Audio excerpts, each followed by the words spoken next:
Hay un tipo de miedo que no viene de afuera, no nace de amenazas ni de castigos explícitos. Se instala temprano, en silencio, como una regla que nunca fue dicha, pero que siempre fue obedecida. Es el miedo a ir demasiado profundo. Lo sientes cuando surge una pregunta y algo dentro de ti responde, mejor no. Cuando aparece una intuición y enseguida es sofocada por una explicación demasiado correcta. Cuando un impulso de claridad es rápidamente cambiado por culpa. Ese miedo no se presenta como terror, se disfraza de prudencia, de humildad, de obediencia, y curiosamente siempre apunta en la misma dirección, hacia adentro, y te dice que no entres. Desde muy temprano, la imagen fue sembrada, una serpiente, un símbolo de peligro, de caída, de corrupción, no como un animal real, sino como una idea. Existe algo en ti que no debe ser seguido. Te enseñaron a asociar ese movimiento interno, esa energía de curiosidad profunda, de cuestionamiento silencioso, de deseo de comprender, con algo sospechoso, algo que amenaza el orden, algo que necesita ser dominado, confesado o negado. Pero observa con atención. Nadie tuvo que vigilarte para que eso funcionara. La vigilancia empezó a ocurrir por sí sola. La serpiente, incluso antes de ser comprendida, ya había sido maldecida dentro de ti. Y eso es extraño, porque los símbolos no sobreviven milenios por casualidad. La serpiente aparece en tradiciones muy antiguas como guardiana del conocimiento, de la renovación, del ciclo entre la muerte y la vida. Cambia de piel. No se aferra a la forma antigua, se arrastra cerca de la tierra, pero porta un movimiento ascendente. Aún así, en cierto punto de la historia, ese símbolo fue fijado, congelado, reducido a un solo significado, amenaza, y cuando un símbolo es reducido, algo dentro de quien lo recibe también es reducido. Lo que estaba en juego nunca fue un animal ni una historia literal. Era un mecanismo psicológico. Si convences a alguien de que su propia percepción interna es peligrosa, ya no necesitas controlar a esa persona. Ella se controla sola. La serpiente, en este contexto, deja de ser un ser externo y pasa a ser un movimiento interno. Ese instante en el que algo dentro de ti comienza a moverse y sientes ganas de retroceder, no porque esté mal, sino porque es desconocido. Ya te diste cuenta de cómo ciertas preguntas no están prohibidas oficialmente, pero aún así no se hacen, cómo ciertos estados de conciencia no son condenados, solo nunca mencionados, cómo ciertos silencios son más eficaces que cualquier represión. Ese es el punto. La corrupción no ocurre cuando algo es atacado de frente, ocurre cuando algo es distorsionado hasta parecer demasiado peligroso para ser tocado. La serpiente no fue eliminada, fue reinterpretada, y cuando una interpretación se repite durante siglos, se vuelve un reflejo automático. Nadie recuerda ya por qué, solo reacciona. Por eso, cuando sientes ese movimiento interno, una claridad repentina, una incomodidad que no pide distracción, una percepción que desarma narrativas prefabricadas, algo dentro de ti intenta aplastarlo antes de que crezca. No por maldad, por condicionamiento. El verdadero conflicto nunca fue entre el ser humano y lo divino, fue entre el ser humano y su propia capacidad de percibir. La serpiente representa ese punto de fricción, el instante en que la conciencia empieza a subir un escalón que ya no puede deshacerse, y es exactamente por eso que asusta, porque después de ese movimiento, ciertas mentiras ya no se sostienen, ciertas autoridades pierden peso, ciertas estructuras internas comienzan a derrumbarse. No hay gritos, no hay rebelión externa, solo hay un silencio distinto, más lúcido, más sobrio, más difícil de manipular. Tal vez por eso la historia fue contada de la manera en que fue, no para explicar el pasado, sino para moldear el futuro psicológico de quien la escucha. Cuando aprendes a temer a la serpiente, aprendes a temer tu propio proceso de maduración interna, aprendes a cambiar percepción por permiso, conciencia por aprobación, y a eso lo llamas virtud. Pero hay un detalle que rara vez se observa. Los símbolos no desaparecen cuando son reprimidos, se desplazan. Lo que no puede ascender de forma consciente empieza a manifestarse como ansiedad, vacío, compulsión por sentido, una búsqueda constante de algo que nunca satisface. la serpiente no desaparece, se convierte en síntoma, y tal vez la incomodidad que sientes al escuchar ciertas ideas no sea una señal de error, sino de cercanía. Cercanía con algo que, si realmente fuera maligno, no necesitaría ser tan cuidadosamente distorsionado. Si esto tocó un punto sensible en ti, no hagas nada con ello todavía. Solo observa. No todo lo que fue llamado caída era una caída. A veces, solo era el inicio de un movimiento que ya no podía ser controlado.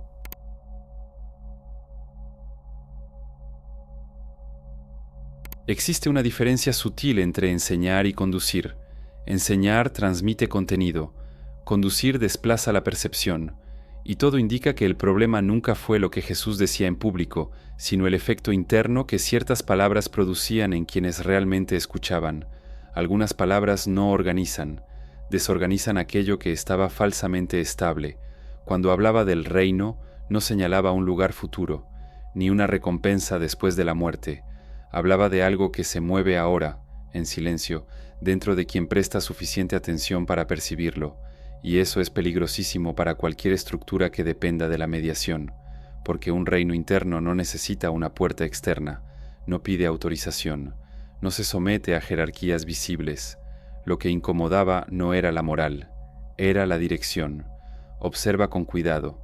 Siempre que alguien intenta localizar lo sagrado exclusivamente afuera, se crea dependencia. Siempre que se lo señala hacia adentro, se crea responsabilidad, y la responsabilidad asusta más que la culpa. La culpa puede administrarse, la responsabilidad no. Hay una frase atribuida a Jesús que atravesó los siglos casi desapercibida, precisamente por haber sido interpretada de una manera demasiado inofensiva. Sed prudentes como las serpientes. La lectura común convierte esto en estrategia social, astucia, cautela, pero el símbolo elegido no es neutro. Si se tratara solo de comportamiento externo, cualquier otro animal habría servido.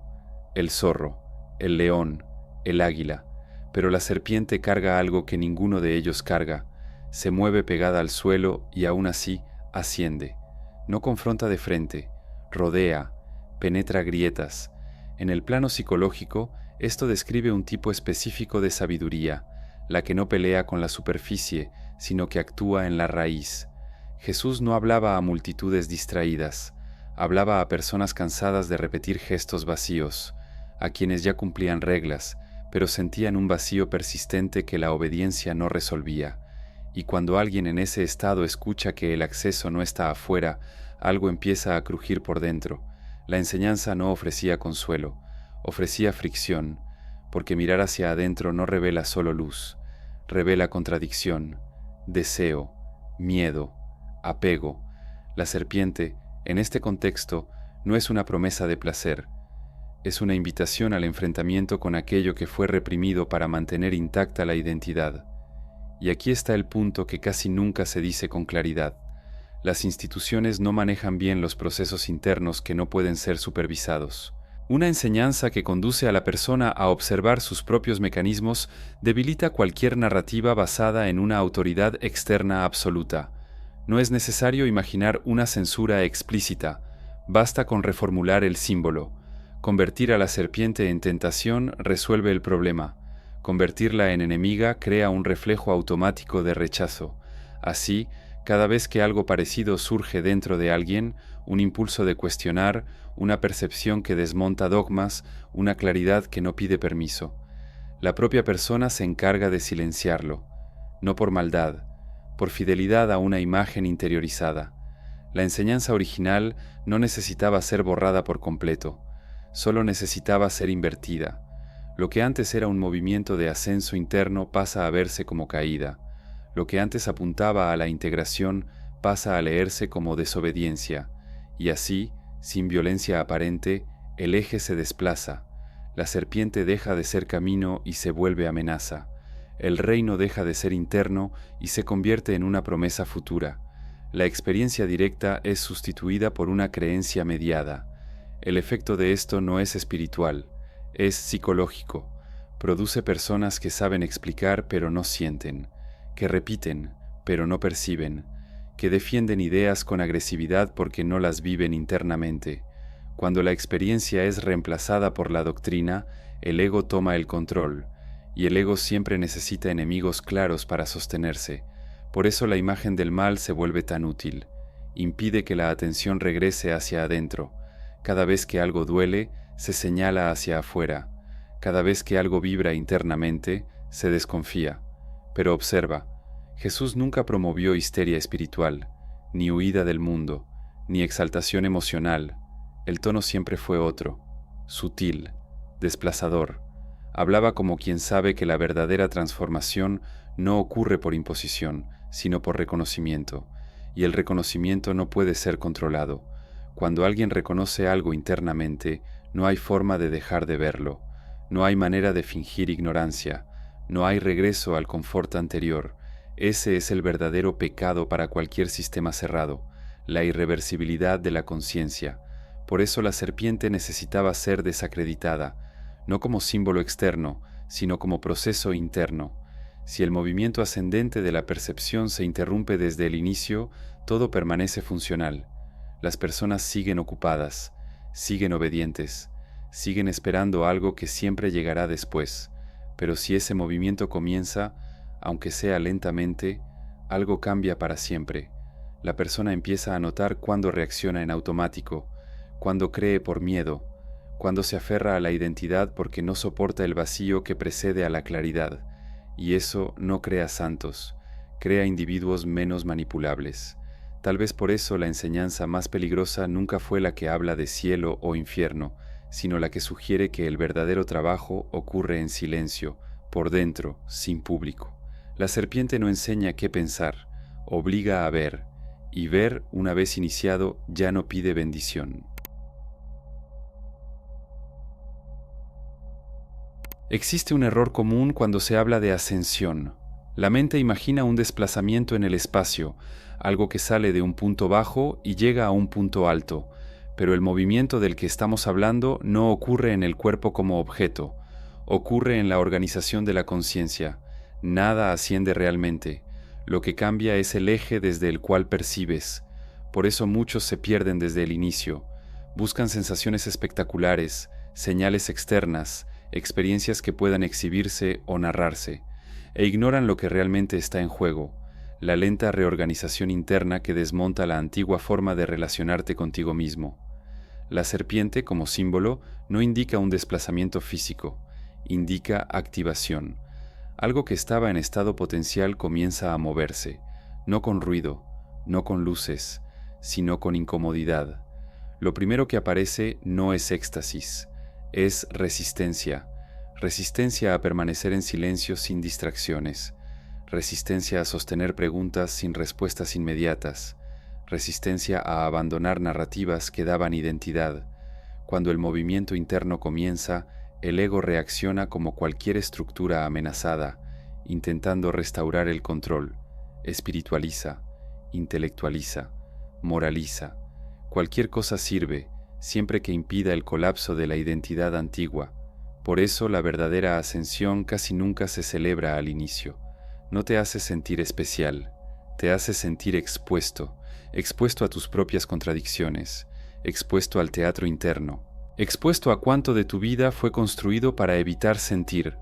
El símbolo de la serpiente apunta a eso, pasa por dentro, tocando todo lo que fue evitado.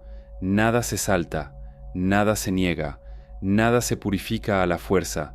Lo que no es visto no asciende, lo que no es integrado se estanca. Y aquí ocurre la gran inversión de expectativas.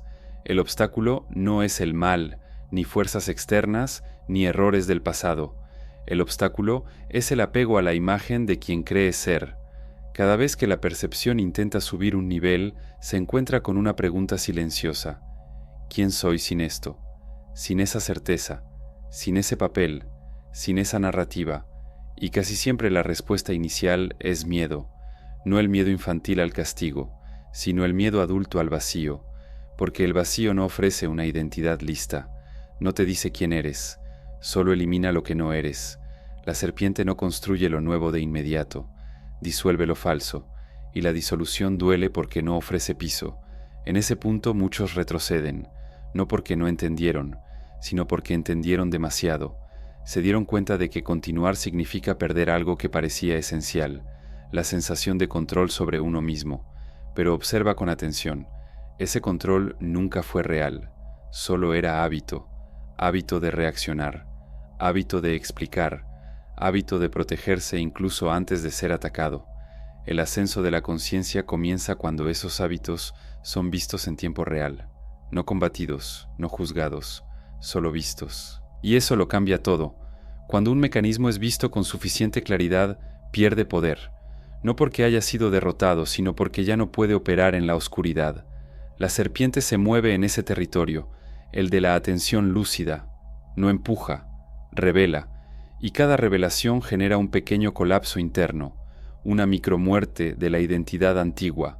Tal vez por eso tantas tradiciones hablan de morir antes de morir, no como amenaza, sino como descripción. Algo muere, y no es el cuerpo, es la necesidad de defenderse todo el tiempo, es el impulso de explicarse, es la urgencia de tener la razón. El ascenso ocurre cuando la conciencia deja de contraerse, pero eso exige algo poco común, la capacidad de sostener la incomodidad sin buscar anestesia. La mayoría de las personas no falla por falta de inteligencia, falla por no soportar el intervalo entre el colapso de lo viejo y la estabilización de lo nuevo. Ese intervalo es silencioso, sin garantías, sin aplausos, y en él la serpiente sigue ascendiendo, no como gloria, sino como sobriedad. La percepción se vuelve más nítida, menos dramática, menos reactiva. Empiezas a notar cuando algo en ti quiere huir, cuando quiere creer demasiado rápido, cuando quiere aferrarse a explicaciones para no sentir el vacío que precede a la claridad. Ese es el verdadero examen. No es fe, es honestidad perceptiva. La ascensión no te pide que creas en algo nuevo, te pide que dejes de fingir que no ves lo que ya ves, y eso desplaza el eje de la vida, porque cuando la percepción asciende, ciertas elecciones se vuelven imposibles, ciertas mentiras internas ya no se sostienen, ciertas relaciones se revelan basadas en el miedo, no en la verdad. Nada de eso es cómodo, pero es irreversible. La serpiente no vuelve a dormir después de ser vista, puede desacelerar, puede parecer distante, pero el eje ya cambió. Ya no vives solo reaccionando al mundo, empiezas a observar al propio observador, y ese desplazamiento es el verdadero inicio de la ascensión, no como poder, no como estatus espiritual, sino como responsabilidad silenciosa, porque ahora sabes cuándo te estás mintiendo a ti mismo, y esa es una forma de libertad que no pide permiso, pero exige coherencia.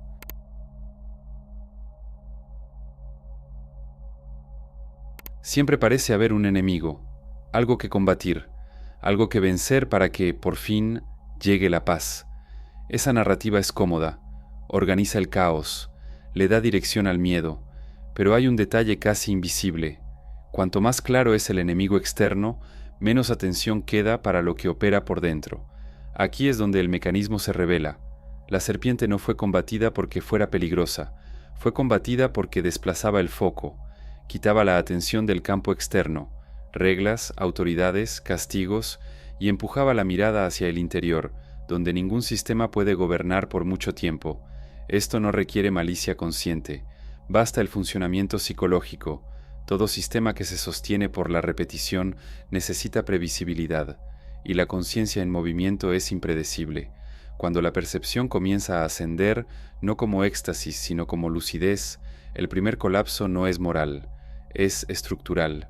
El individuo deja de funcionar solo por reacción, y alguien que no reacciona de manera automática no puede ser conducido con facilidad. Por eso la narrativa tuvo que ser reorganizada, no eliminada, eso llamaría demasiada atención, sino invertida. Lo que antes era un proceso interno pasó a describirse como una amenaza externa.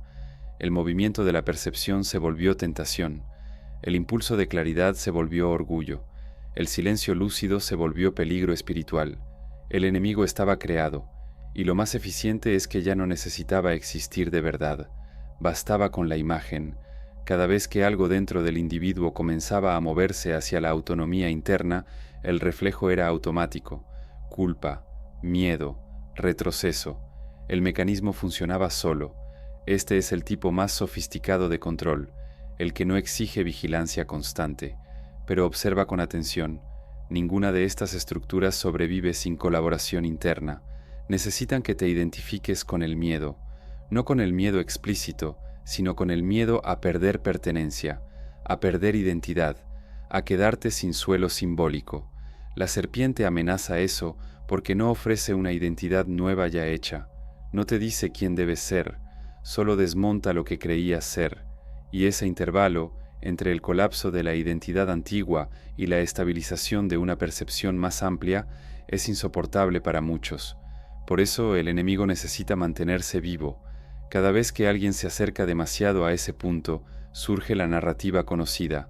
Esto es peligroso, esto es engaño, esto conduce a la perdición, no porque conduzca, sino porque libera. Y la libertad sin una estructura interna sólida genera pánico. El mecanismo que sustituye a la serpiente por un enemigo externo hace algo muy específico. Impide que el individuo perciba que el verdadero conflicto no está afuera. El conflicto es entre la necesidad de control del ego y la expansión silenciosa de la conciencia. El ego no es malo, es funcional, pero solo sabe sobrevivir repitiendo patrones conocidos. Cuando la percepción asciende, el ego no siente amenaza de destrucción, sino de irrelevancia. Percibe que no es el centro, que no es el autor, que no es el dueño, y eso es inaceptable para una estructura construida para narrar, justificar y proteger. Entonces el ego hace lo que siempre hace, crea historias, historias donde el peligro viene de afuera, donde la salvación depende de la obediencia, donde cuestionar demasiado es señal de desviación. Nada de esto se dice de forma explícita, se absorbe. El niño aprende incluso antes de tener lenguaje suficiente para disentir, y el adulto sigue reproduciendo, ahora llamándolo fe, prudencia o madurez. Pero algo siempre se escapa, una incomodidad, la sensación de que algo esencial quedó atrás, un cansancio espiritual que no mejora con más reglas. Ese cansancio no es debilidad, es señal de saturación.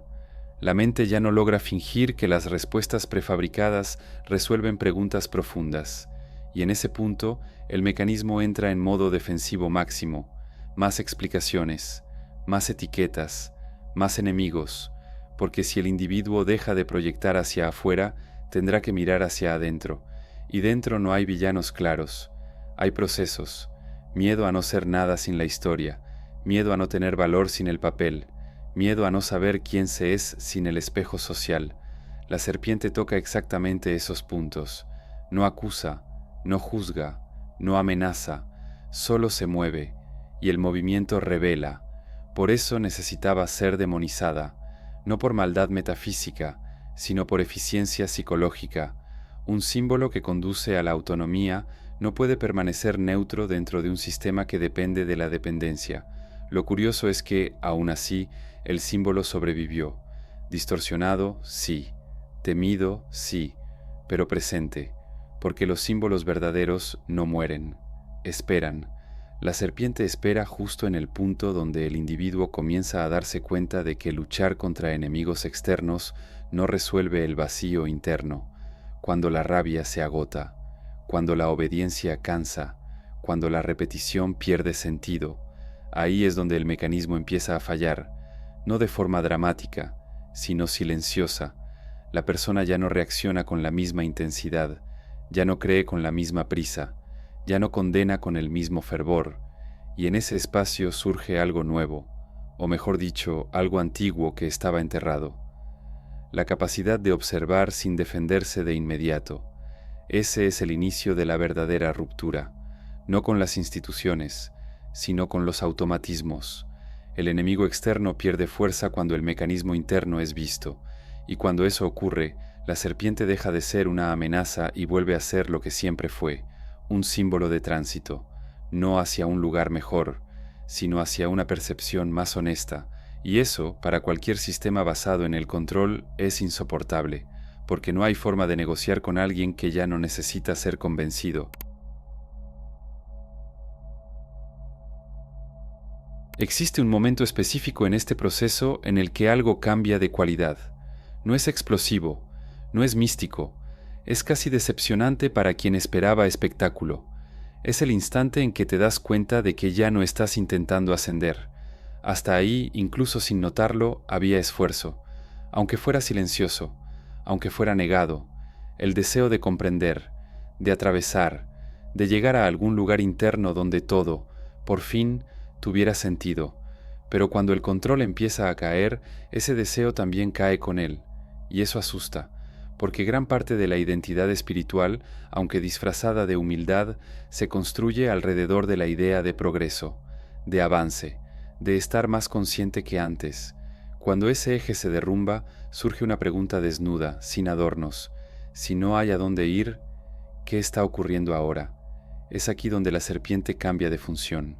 Antes parecía un impulso ascendente, algo que empujaba, que provocaba movimiento. Ahora se revela como otra cosa, un descondicionamiento. Lo que asciende no es energía, es percepción desidentificada. Empiezas a notar algo simple pero radical. Los impulsos siguen apareciendo, pero ya no mandan de la misma manera. Los pensamientos surgen, pero no exigen acuerdo inmediato. Las emociones pasan, pero no demandan actuación. Nada fue eliminado, nada fue purificado a la fuerza, simplemente perdió el centro. El control cae porque se vuelve evidente que nunca hubo un controlador real. Esta es una de las transiciones más difíciles de sostener, porque desmonta tanto la culpa como el orgullo. Ya no puedes culparte por todo, porque ves los automatismos funcionando solos. Pero tampoco puedes enorgullecerte, porque percibes que no eres su autor. Esto genera un tipo raro de silencio interno, no el silencio artificial de la represión, sino el silencio que surge cuando el teatro se queda sin público. La serpiente, en este punto, ya no empuja nada, solo revela lo que siempre estuvo activo, y lo que se revela no siempre agrada, la cantidad de esfuerzo innecesario, la cantidad de tensión sostenida solo para mantener una imagen, la cantidad de palabras usadas para evitar sentir. Ese ver no es acusatorio, pero es implacable. Empiezas a notar que gran parte del sufrimiento venía del intento constante de mantener coherencia con una narrativa interna, ser alguien, sostener una posición, defender un sentido. Cuando esa necesidad cae, ocurre algo curioso. La vida sigue funcionando. Te despiertas, caminas, trabajas, hablas, pero sin el peso adicional de tener que sostener todo el tiempo una identidad espiritual, moral o existencial. Al principio esto puede sentirse como vacío, y de hecho lo es, pero no es un vacío muerto, es un vacío descomprimido, el tipo de vacío donde las cosas aparecen y desaparecen sin dejar residuos. En ese espacio, la serpiente ya no se percibe como algo separado de ti, no es una fuerza que asciende, es el propio movimiento de claridad que ocurre cuando dejas de interferir, y aquí surge un malentendido común. Las personas creen que perder el control significa perder discernimiento. Ocurre lo contrario. Sin la necesidad de defender una posición, el discernimiento se vuelve más fino, más frío, más preciso. Notas cuando algo se dice solo para llenar el silencio, cuando una emoción quiere dramatizarse para ganar importancia, cuando un pensamiento exige creencia para sentirse vivo. Nada de eso necesita ser combatido. Basta con no obedecer. Esta es una libertad incómoda porque no ofrece excusas. Antes podías decir, soy así por esto, reacciono así por aquello. Ahora ves el mecanismo ocurriendo y aún así eliges no perderte en él, no por virtud, sino por claridad. La serpiente en esta etapa ya no es símbolo de ascenso, es símbolo de integración. Nada es rechazado, nada es exaltado. Todo encuentra su lugar porque nada ocupa el centro absoluto, y eso cambia la relación con el mundo. Los conflictos externos pierden intensidad, no porque te hayas vuelto indiferente, sino porque percibes cuando algo está siendo llevado hacia adentro solo para mantener vivo el drama. Discusiones que antes parecían esenciales, ahora suenan como repetición de patrones. Esto no genera superioridad, genera cansancio, un cansancio lúcido, el tipo de cansancio que te hace dejar de alimentar guerras que no llevan a ningún lado. En este punto, muchos se confunden, creen que perdieron el fuego, que algo se apagó, pero lo que se apagó fue la fricción constante entre quien intentaba ser y lo que está ocurriendo ahora. El fuego sigue ahí, solo que ya no quema en vano. La serpiente asciende hasta donde el control cae, y después de eso ya no hay ascenso, solo presencia, presencia sin esfuerzo, sin método, sin una identidad espiritual que sostener. Esto no se convierte en discurso, no se vuelve bandera, no se transforma en enseñanza fácil, se vuelve una forma de estar, y es precisamente por eso que este punto nunca fue valorado públicamente. No genera seguidores, no crea movimientos, no produce espectáculo, pero produce algo mucho más raro, individuos que no necesitan convencer a nadie de nada, no niegan los símbolos, pero tampoco se aferran a ellos, no rechazan las tradiciones, pero no se esconden detrás de ellas. La serpiente cumplió su función cuando el centro cayó. Después de eso, el camino deja de ser vertical y se vuelve transparente. Nada que conquistar, nada que probar, solo la vida ocurriendo sin la necesidad constante de ser interpretada. Y para muchos, esto es lo más difícil de aceptar, que el punto más alto no se siente como altura, sino como suelo firme, por fin sin tensión.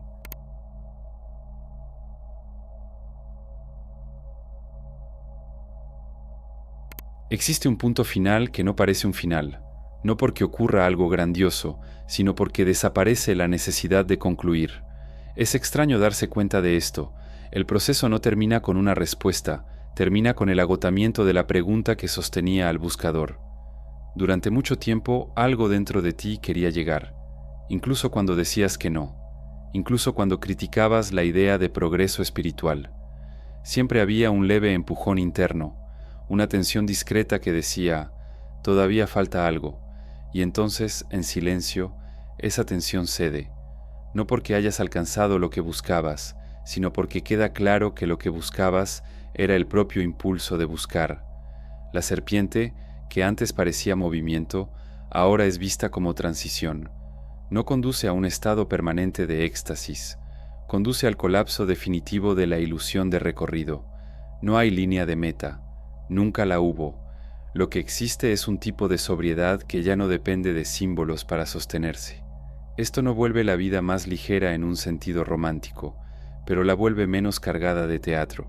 Empiezas a notar cómo muchos dolores se mantenían vivos por repetición mental, cómo muchos conflictos se alimentaban de la necesidad de tener la razón, cómo muchas búsquedas espirituales eran solo intentos sofisticados de evitar el vacío. Cuando esto se ve con claridad, queda poco por decir, y tal vez por eso este punto rara vez se describe.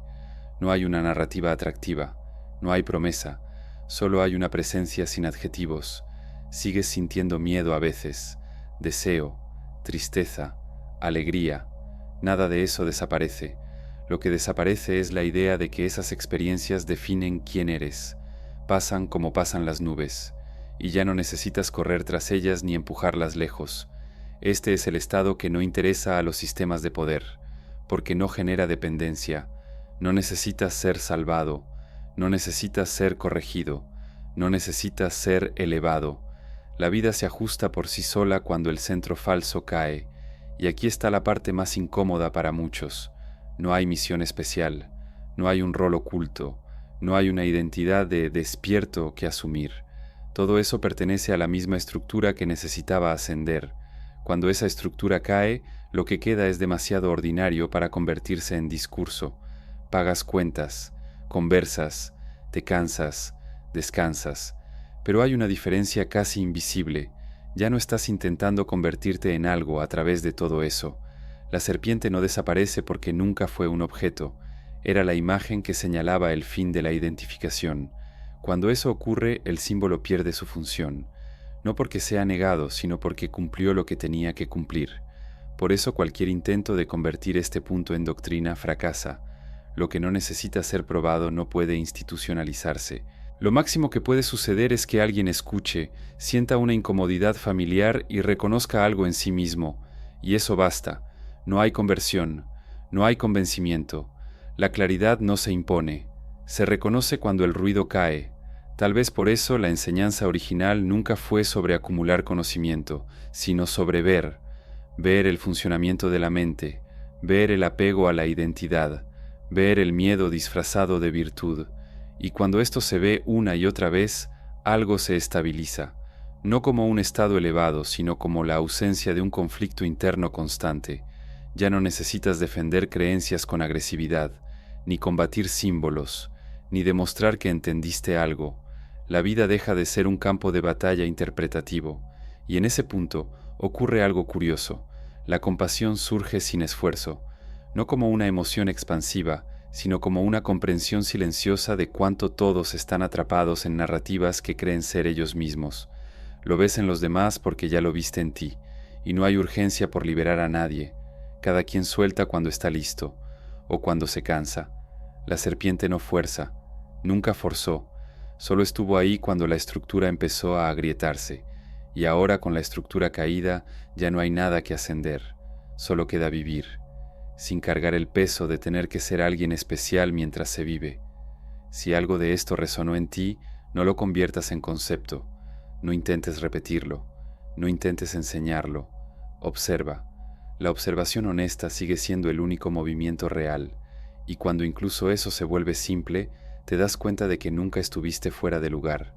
La ascensión no te llevó a otro plano, solo retiró el exceso de capas entre tú y lo que siempre estuvo aquí, sin nombre, sin símbolo, sin necesidad de ser explicado, y eso, paradójicamente, es lo que vuelve todo suficiente.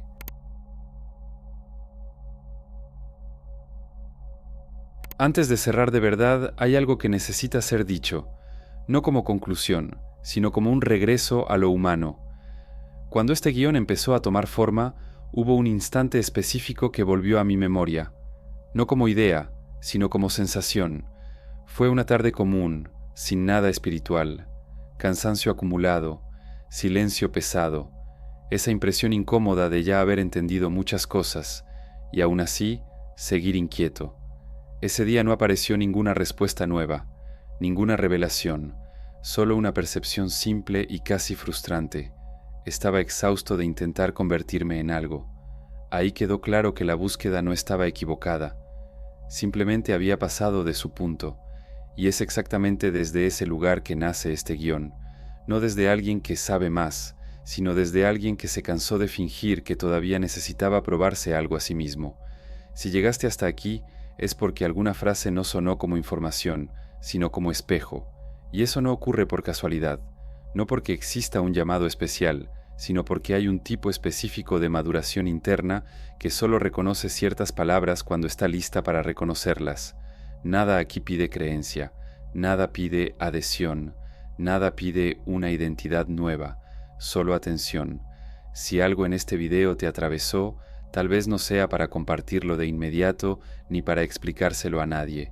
Tal vez sea solo para quedarte en silencio unos instantes más de lo habitual y percibir qué es lo que ya no tiene sentido seguir sosteniendo. Eso ya es mucho. Ahora, de manera simple y directa, si este contenido describió algo real en ti, deja un comentario. No para declarar un despertar, sino para marcar presencia. Si el canal ha servido como espejo y no como distracción, considera suscribirte, y si puedes, dale like al video. Eso ayuda a que más personas que están en el mismo punto interno encuentren este espacio, y en los videos que aparecen en pantalla ahora no hay promesas ni respuestas cerradas, solo otros ángulos del mismo silencio, ese que solo empieza a tener sentido cuando desaparece la necesidad de subir. Si esto te describió, ya sabes por qué te quedaste hasta el final.